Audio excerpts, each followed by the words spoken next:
2019లో చంద్రబాబు నాయుడు గారు ఇక్కడ పైడితలం తల్లి గుడి దగ్గర మరి గీత మద్దతు ఇమ్మనేసి అని అడుగుతున్నాను. గీత సంగతి అయితే నేను చూసుకుంటాను. ఇప్పటికి కొన్ని కారణాల వల్ల టికెట్ అయితే ఇవ్వలేకపోయామని ఆ రోజు చెప్పారు.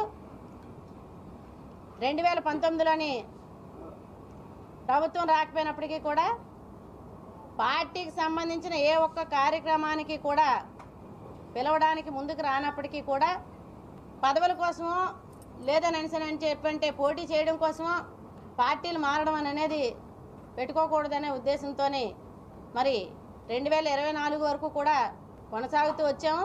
ఏదైనా సరే ఒక మీటింగ్ కానీ అక్కడ రాష్ట్ర పార్టీ నుంచి పిలవాల్సి వస్తే అది ప్రోటోకాల్ లేకుండా మామూలుగా ఉండే కార్యకర్తగా పిలిచినప్పటికీ కూడా అటెండ్ అవ్వడం జరిగింది మహానాడు లాంటి కార్యక్రమాలకి. అయినప్పటికీ లోకేష్ బాబు గారు కానీ చంద్రబాబు గారు కానీ